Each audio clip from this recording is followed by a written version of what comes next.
Chapter 2 The Curse of the Baskervilles. "I have in my pocket a manuscript," said Dr. James Mortimer. "I observed it as you entered the room," said Holmes. "It is an old manuscript, early 18th century, unless it is a forgery." "How can you say that, sir?"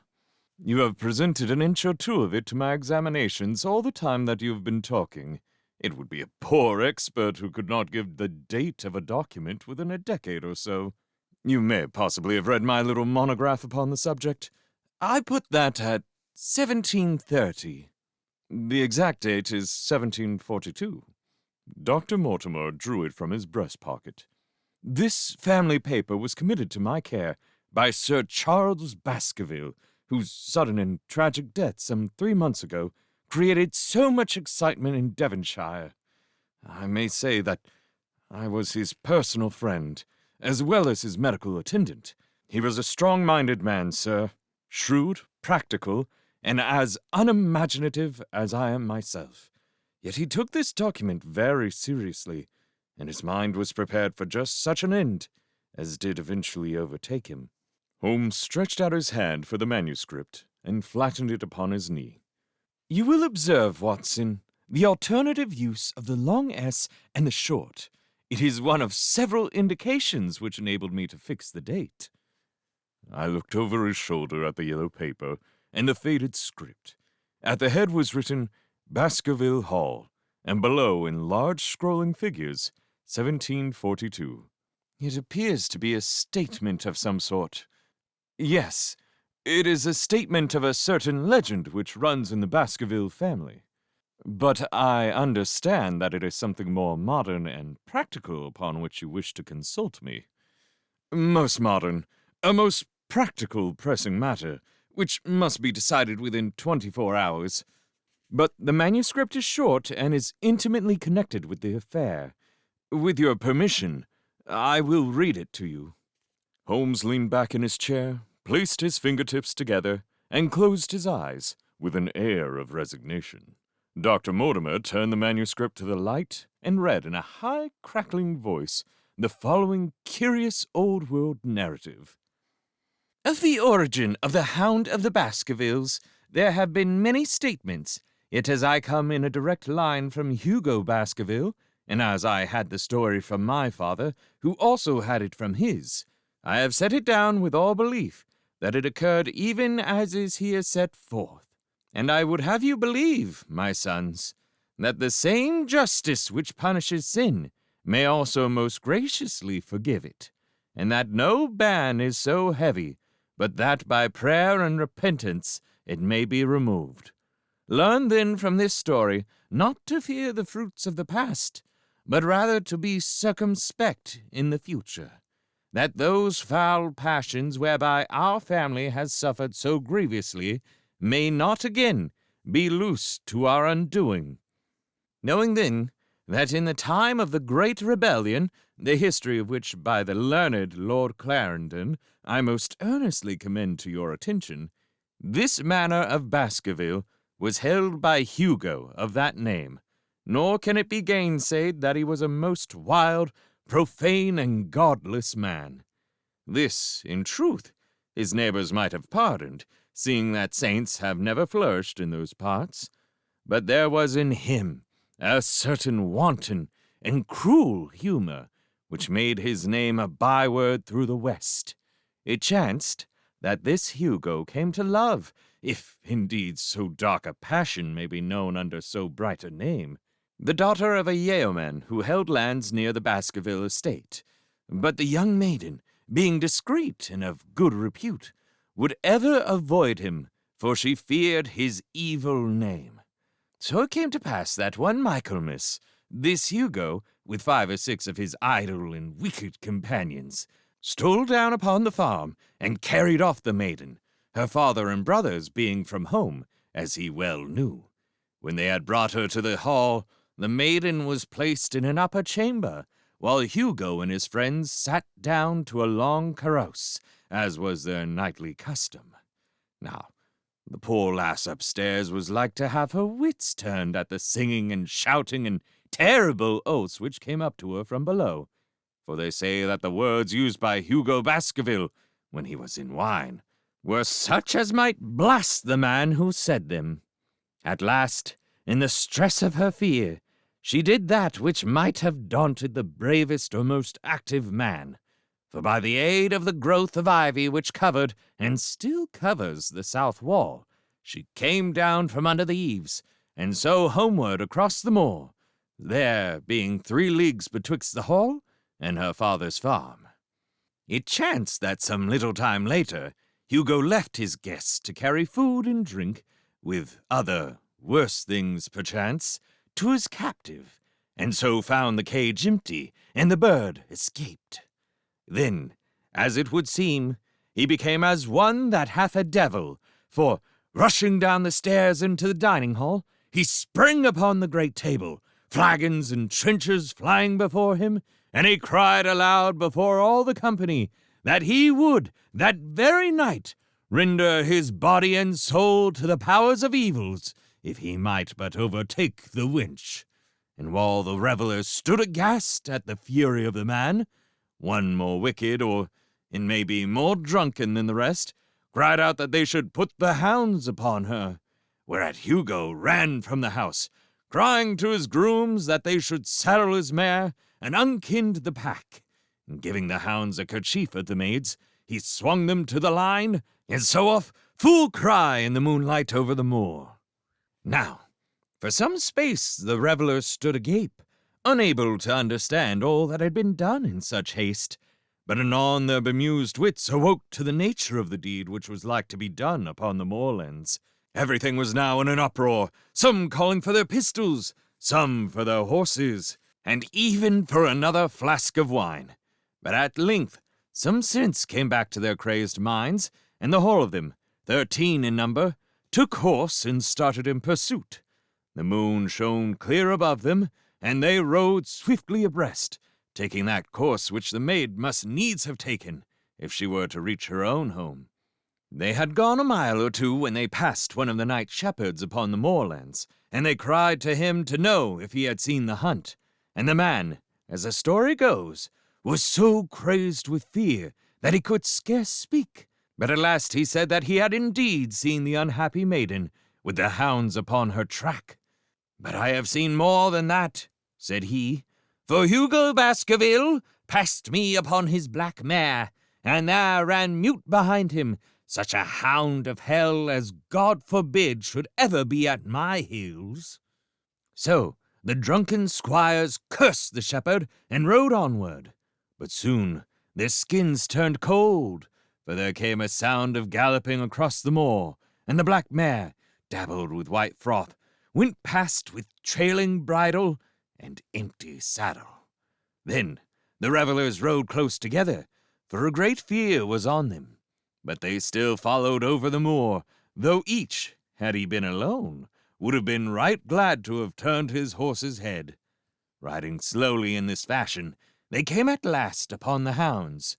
These, though known for their valor and their breed, were whimpering in a cluster at the head of a deep dip, or goyle, as we call it, upon the moor, some slinking away, and some, with starting hackles and staring eyes, gazing down the narrow valley before them.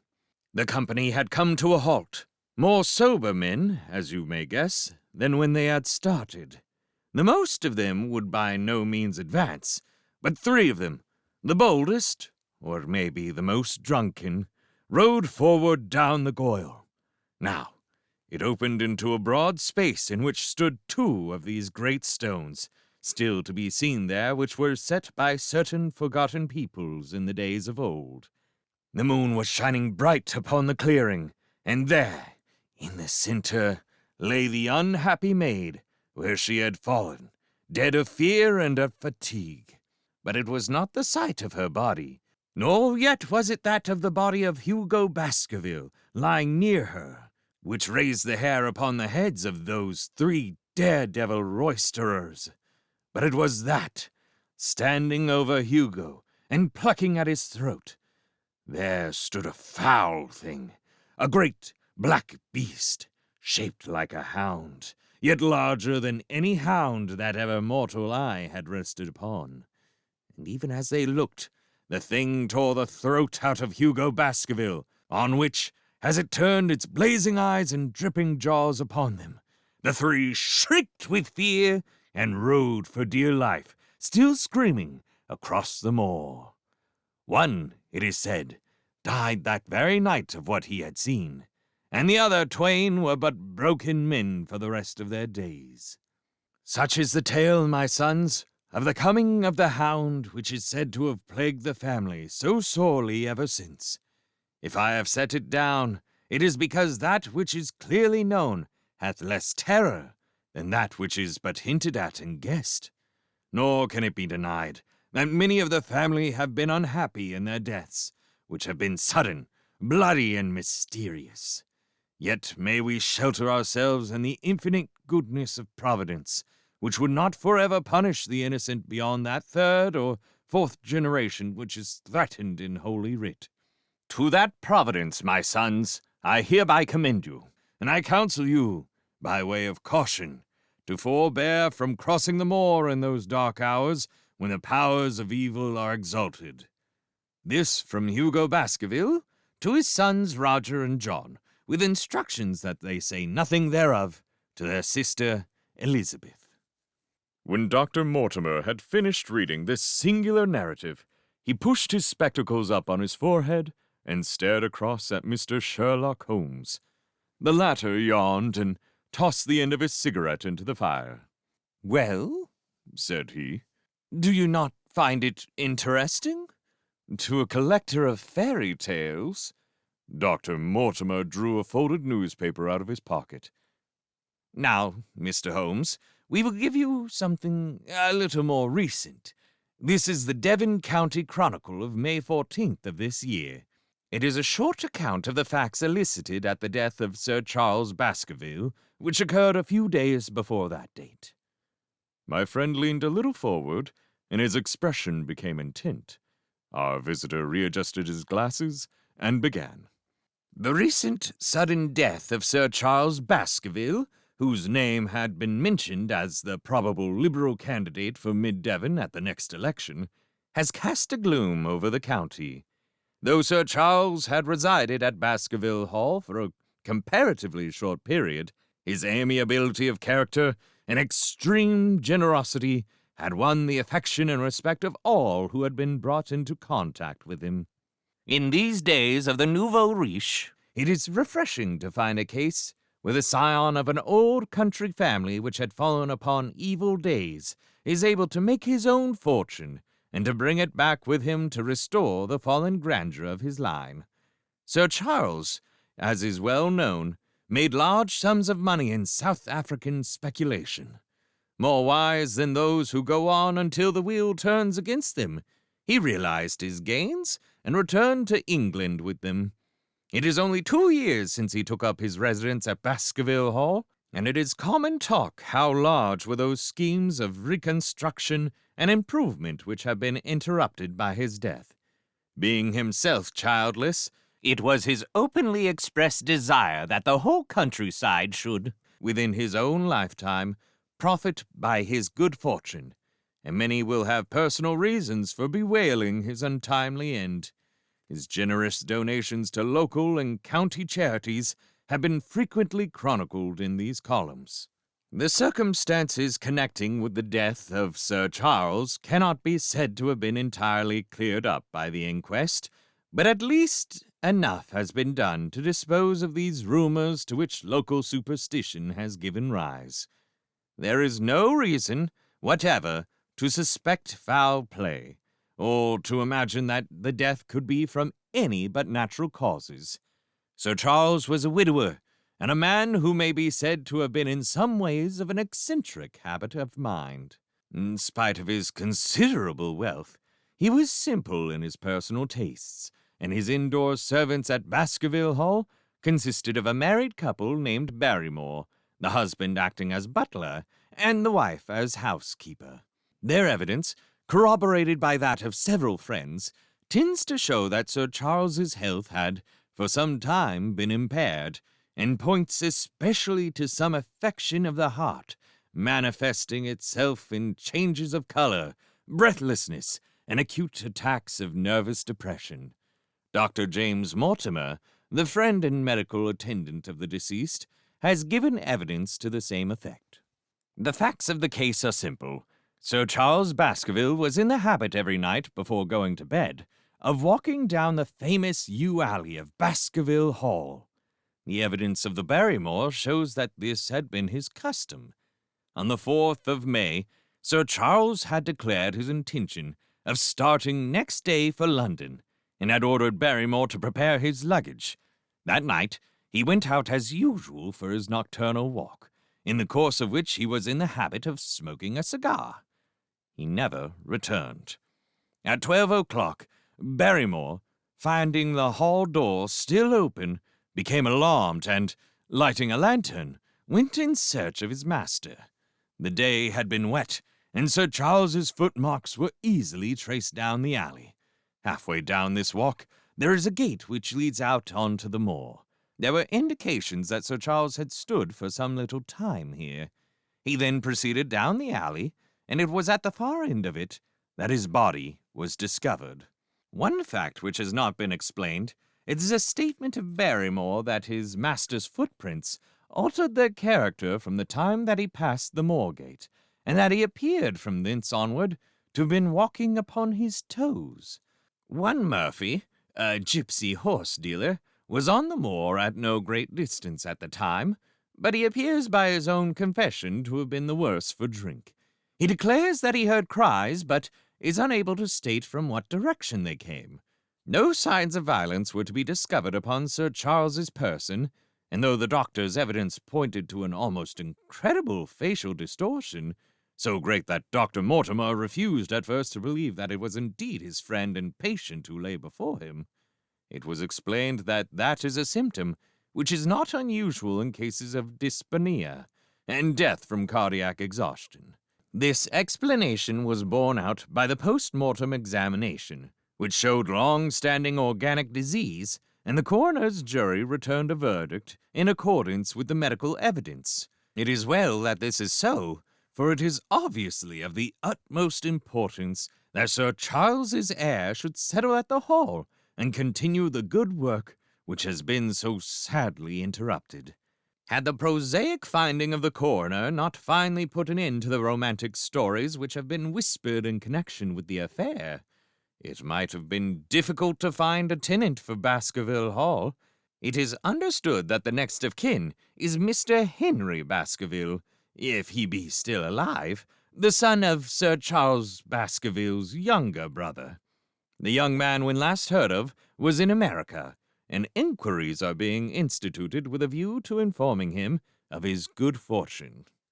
Dr. Mortimer refolded his paper and replaced it in his pocket. Those are the public facts, Mr. Holmes, in connection with the death of Sir Charles Baskerville. I must thank you, said Sherlock Holmes, for calling my attention to a case which certainly presents some features of interest. I had observed some newspaper comment at the time, but I was exceedingly preoccupied by that little affair of the Vatican cameos, and in my anxiety to oblige the Pope, I lost touch with several interesting English cases. This article, you say, contains all the public facts? It does. Then let me have the private ones. He leaned back, put his fingertips together, and assumed his most impassive and judicial expression.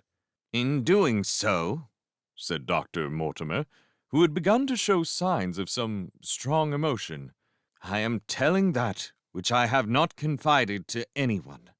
My motive for withholding it from the coroner's inquiry is that a man of science shrinks from placing himself in the public position of seeming to endorse a popular superstition.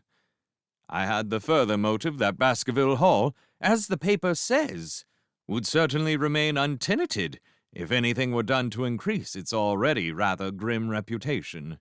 For both of these reasons, I have thought that I was justified in telling rather less than I knew, since no practical good could result from it. But with you, there is no reason why I should not be perfectly frank. The moor is very sparsely inhabited, and those who live near each other are thrown very much together. For this reason, I saw a good deal of Sir Charles Baskerville, with the exception of Mr. Frankland of Laughter Hall and Mr. Stapleton the naturalist. There are no other men of education within many miles. Sir Charles was a retiring man, but the chance of his illness brought us together, and a community of interest in science kept us so. He had brought back much scientific information from South Africa, and many a charming evening we had spent together, discussing the comparative anatomy of the Bushman and the Hottentot. Within the last few months, it became increasingly plain to me that Sir Charles's nervous system was strained to a breaking point. He had taken this legend, which I have read you exceedingly, to heart, so much so that although he would walk in his own grounds, nothing would induce him to go out upon the moor at night. Incredible as it may appear to you, Mr. Holmes, he was honestly convinced that a dreadful fate overhung his family, and certainly the records which he was able to give of his ancestors were not encouraging. The idea of some ghastly presence constantly haunted him, and on more than one occasion he has asked me whether I had on my medical journeys at night ever seen any strange creature or heard the baying of a hound. The latter question he put to me several times, and always in a voice which vibrated with excitement. I can well remember driving up to his house in the evening some 3 weeks before the fateful event. He chanced to be at his hall door. I had descended from my gig and was standing in front of him when I saw his eyes fix themselves over my shoulder and stare past me with an expression of the most dreadful horror. I whisked around and had just time to catch a glimpse of something which I took to be a large black calf passing at the head of the drive. So excited and alarmed was he that I was compelled to go to the spot where the animal had been and look around for it. It was gone, however, and the incident appeared to make the worst impression on his mind. I stayed with him all the evening, and it was on the occasion, to explain the emotion which he had shown, that he confided to my keeping that narrative which I read to you when first I came. I mention this small episode because it assumes some importance in view of the tragedy which followed, but I was convinced at the time that the matter was entirely trivial, and that his excitement had no justification. It was at my advice that Sir Charles was about to go to London. His heart was, I knew, affected, and the constant anxiety in which he lived, however chimerical the cause of it might be, was evidently having a serious effect upon his health. I thought that a few months among the distractions of town would send him back a new man. Mr. Stapleton, a mutual friend who was much concerned at his state of health, was of the same opinion. At the last instant came this terrible catastrophe. On the night of Sir Charles's death, Barrymore the butler, who made the discovery, sent Perkins the groom on horseback to me, and as I was sitting up late, I was able to reach Baskerville Hall within an hour of the event. I checked and corroborated all the facts that were mentioned at the inquest. I followed the footsteps down the yew alley. I saw the spot at the moor gate where he seemed to have waited. I remarked the change in the shape of the prints after that point. I noted that there were no other footsteps save those of Barrymore on the soft gravel. And finally, I carefully examined the body, which had not been touched until my arrival. Sir Charles lay on his face, his arms out, his fingers dug into the ground, and his features convulsed with some strong emotion to such an extent that I could hardly have sworn to his identity. There was certainly no physical injury of any kind, but one false statement was made by Barrymore at the inquest. He said that there were no traces upon the ground round the body. He did not observe any, but I did, some little distance off, but fresh and clear. Footprints. A man's or a woman's? Dr. Mortimer looked strangely at us for an instant, and his voice sank almost to a whisper as he answered. Mr. Holmes, they were the footprints of a gigantic hound.